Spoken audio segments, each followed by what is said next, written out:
पूजा हो रही है ये उसी खंबे की वजह से हो रही है। लोगों को ये बताया जा रहा है कि भगवान कण कण में है, खंबा फाड़ के आ सकते हैं, तो मूर्ति में क्यों नहीं है? इसको भगवान मान के पूजो, ये समझाया जाता है।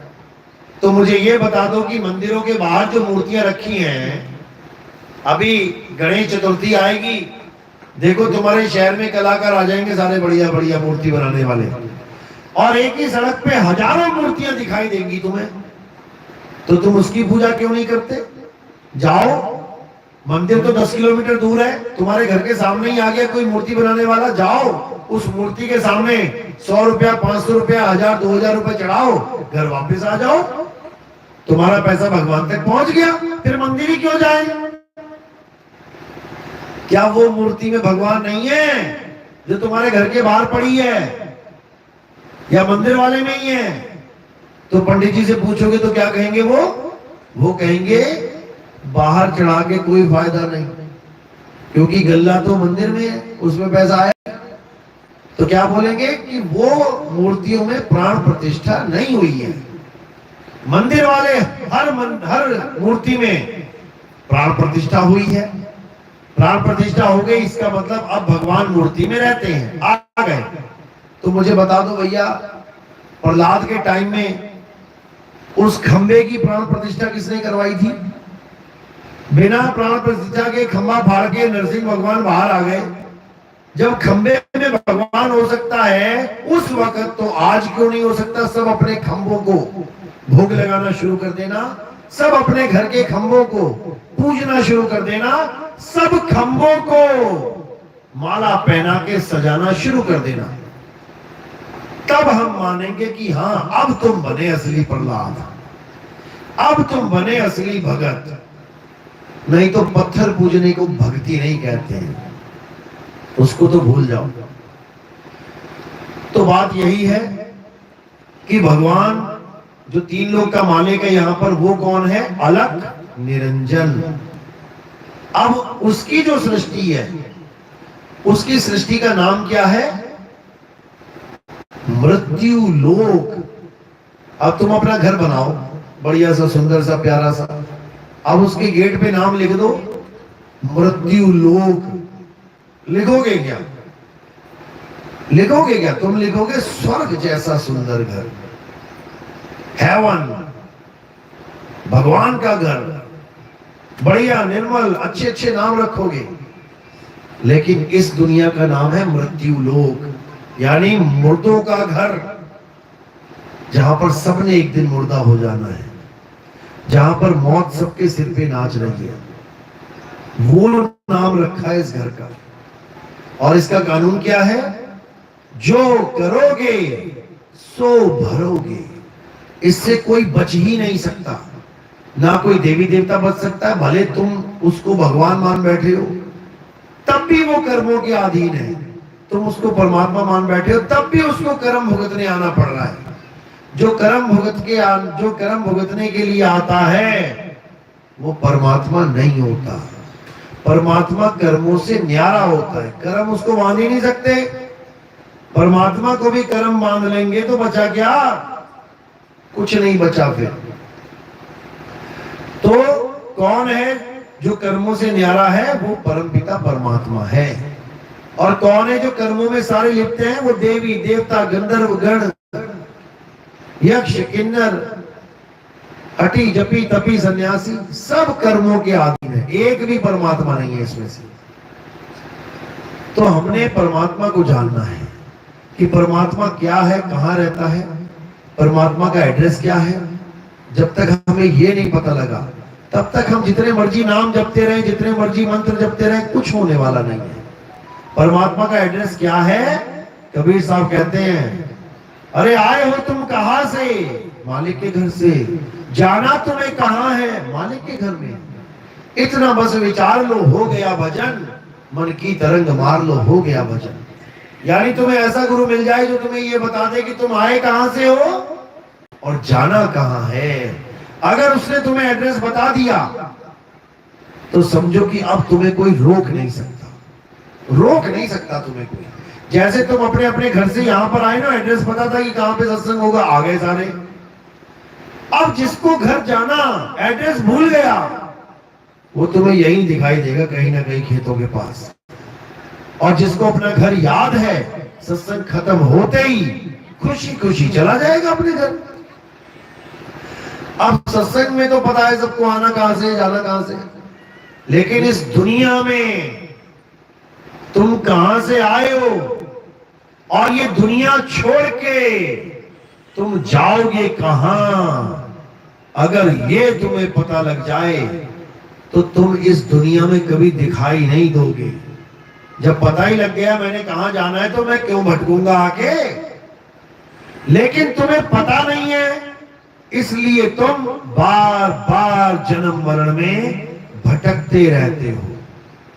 अगर तुम्हें पता लग गया कि मैंने ये शरीर छोड़ते वक्त कहां जाना है, तो यकीन करना तुम्हें यहां वापस बुलाने वाला कोई पैदा नहीं हो सकता।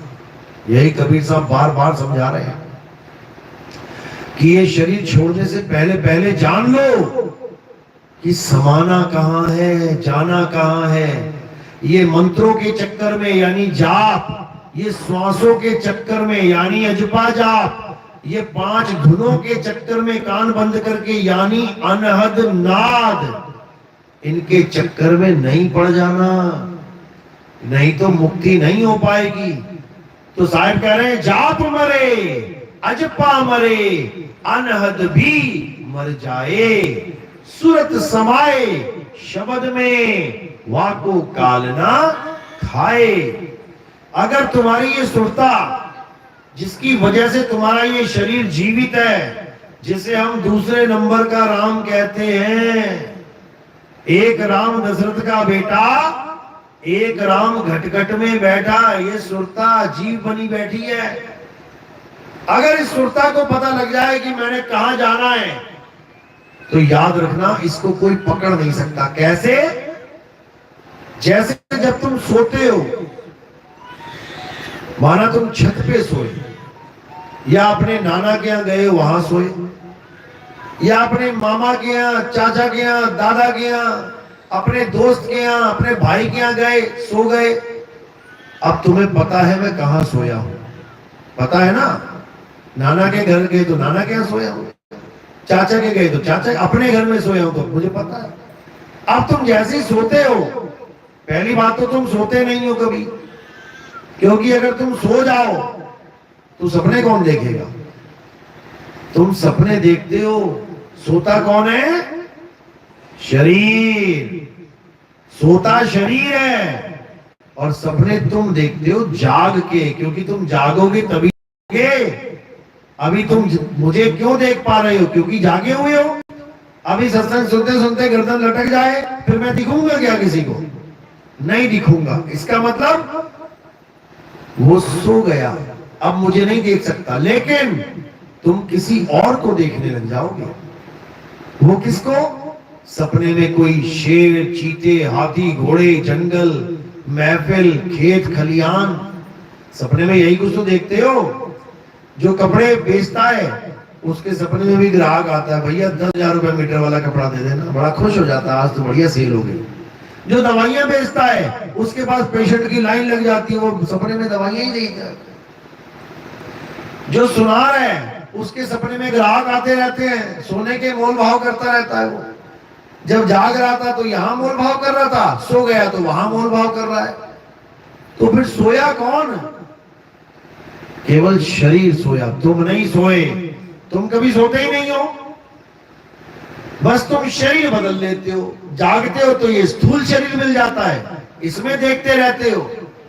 जब सोते हो तो सूक्ष्म शरीर मिल जाता है, तो उसमें नदी, नाले, खेत, खलिहान, माँ बाप, भाई बहन, शेर, चीते, हाथी, सांप, बिच्छू दिखाई देते हैं और तुम भागते हो। जब तुम्हारे पीछे शेर पड़ जाते हैं तो आज तक कभी क्या शेर तुम्हें पकड़ के खा पाए? बता दो। सपने में कभी शेर देखे? सांप देखे? तुम्हारे पीछे पड़ गया, जैसे ही शेर ने झपट्टा मारा और तुम्हारे ऊपर आया, उसी वक्त तुम नौदो हो जाते हो। वहां से कहां चले जाते हो? इस चीज में आ जाते हो। क्या तुम्हें याद होता है सपने में कि तुम कहां सो रहे हो? क्या तुम्हें याद होता है कि आज मैं चाचा के घर सोया हूं, आज मैं अपने घर नहीं हूं? पता लगा मैं जागा तो अपने घर आ गया, मैं ढूंढ रहा हूं यार शरीर का, अच्छा चाचा के यहाँ था, अब वहां चाचा के यहाँ जाऊंगा शरीर ढूंढने, तब जाके मेरी आंख खुलेगी। ऐसा नहीं होता। तुम्हारे ऊपर शेर ने छलांग मारी, उसके मारने से पहले तुम आंखें खोल देते हो और कहते हो बाप रे बाप, शुक्र है सपना था, बोलते हो ना। अब तुम्हें उस वक्त किसने बताया एड्रेस कि तुम आज सहेली की शादी में आई हो, या तुम दादाजी के यहाँ गई हो, या तुम मामा के यहाँ हो? उस वक्त तुम्हें शरीर का ध्यान कैसे आता है कि मैं इस शरीर में एंटर करूं, आंखें खोलूं जल्दी से? सुरता का खेल है ये। सोने से पहले सुरता को पता है कि मेरा शरीर कहां पे है, और जैसे ही शेर कूदा सीधे उसी एड्रेस पे पहुंच गई, सीधे, कोई रोकने वाला नहीं। इसी प्रकार यहां पर इस दुनिया में जैसे ही मृत्यु आती है, शरीर छूटता है। अगर सुरता को यह बताने वाला गुरु मिल जाए कि बेटा शरीर छोड़ते वक्त, शरीर छोड़ते ही वहां पहुंच जाना, कहां पे? अपनी आत्मा में। शरीर छोड़ना है और कहां पहुंचना है? अपनी आत्मा में। एड्रेस पता लग गया? बिल्कुल पता लग गया। अब तुम्हें कोई रोक नहीं सकता। जैसे सपने में 1000 शेर मिलकर भी तुम्हें रोक नहीं सकते, तुम 1 सेकंड में आगे जग जाओगे। इसी प्रकार मृत्यु के वक्त जब तुम्हारा शरीर छूट रहा होगा, तब तुम्हें कोई परमात्मा के चरणों में लीन होने से रोक नहीं सकता, अगर तुम्हें आत्मज्ञान का पता है तो। और अगर आत्मज्ञान नहीं पता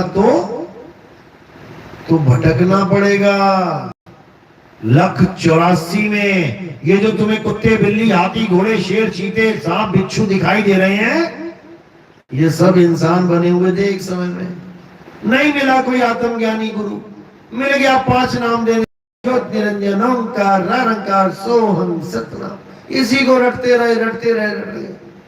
मिल गया कोई ऐसा गुरु, ओम कलियम हरियम शरियम सोहम सत्यम देने वाला। मिल गया कोई ऐसा गुरु, राम राम राम, अल्लाह अल्लाह, वाहेगुरु वाहेगुरु वाहेगुरु करवाने वाला। नहीं मिल पाया कोई आत्मज्ञानी गुरु, इन नामों को छुड़ाने वाला। सोई गुरु पूरा कहावे, जो 2 अक्षर का भेद बतावे। एक छुड़ावे, एक लखावे, ताणी निज घर को जावे। अब जब वो गुरु मिल गया जो तुम्हें ये बता दे कि 2 प्रकार के अक्षर कौन से होते हैं, और उसमें से एक छुड़ा दे और दूसरे को लखा दे, तब जाकर तुम अपनी आत्मा का असली एड्रेस जान पाओगे। कौन कौन से हैं वो 2 अक्षर? एक अक्षर वो है जो हिंदी, उर्दू, पंजाबी, अंग्रेजी, Tamil, Telugu, Gujarati, Malayalam, French, German, Japan, Taiwan, Chinese, Mongolian, अलग अलग भाषाओं के अक्षर होते हैं। एक अक्षर तो वो है। किसने बनाई ये अक्षर? किसने बनाए? भगवान ने। भगवान ने बनाई ये अक्षर। ये काका काका भगवान ने बनाई। ये ABCD भगवान ने बनाई। इंसान ने बनाई, जो हिंदुस्तान में थे। आदि मानव, देखो जरा आदि मानव का लेसन पढ़ना। आदि मानव कौन से ब्रांड के कपड़े पहनता था? आदि मानव कौन सी कंपनी की मिठाइयां खाता था? कौन सी कंपनी का आटा खाता था? क्या था आदि मानव? एक नंगा आदमी, ना पहनने को कपड़े, ना रहने को घर, ना खाने को कोई अन्न, जानवरों की तरह कंद मूल फल फूल और जानवरों का शिकार करता था, यही खाता था। चार तत्वों में एक को नहीं जान पाता था, रहता चार तत्वों में था, लेकिन एक तत्व गुप्त था। पांचवा जो तत्व था वो उसने प्रकट किया, खोज की। कौन से तत्व की? अग्नि तत्व की। आदि मानव की पहली खोज अग्नि तत्व है, उसको खोजा उसने। रहता चार तत्वों में था, लेकिन पांचवा तत्व गुप्त था। जब उसने आग की खोज करी, तब उसको यह भी नहीं पता था मैं इसका नाम क्या रखूं। क्या खोज लिया मैंने।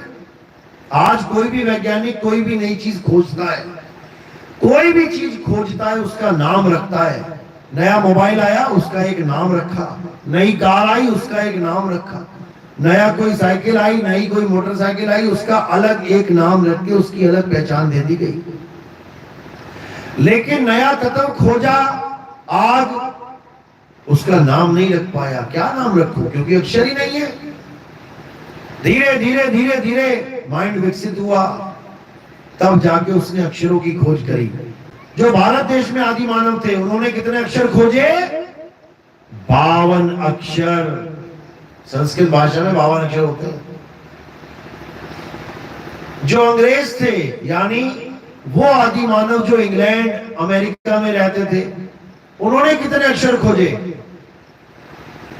26, यानी हमसे आधे। 26 दूनी 52। हम लोग 52 अक्षर खोज के बैठे हैं, और वो बड़े बड़े साइंटिस्ट, बड़े बड़े ज्ञानी पुरुष, जिनको हम बड़ा ज्ञानी मानते हैं कि अंग्रेज है, पढ़ा लिखा है, बड़ा ज्ञानी है, वो बेचारे 26 खोज पाए। यानी उनकी बुद्धि, उनका विवेक हमसे आधा है। तभी तो आधे अक्षर खोज पाए, नहीं तो वो भी 52 खोज लेते। इसीलिए कहते हैं कि जब उनको कपड़े पहनने की अक्ल नहीं थी, तब हमारे ऋषि मुनियों ने वेदों की रचना कर दी थी।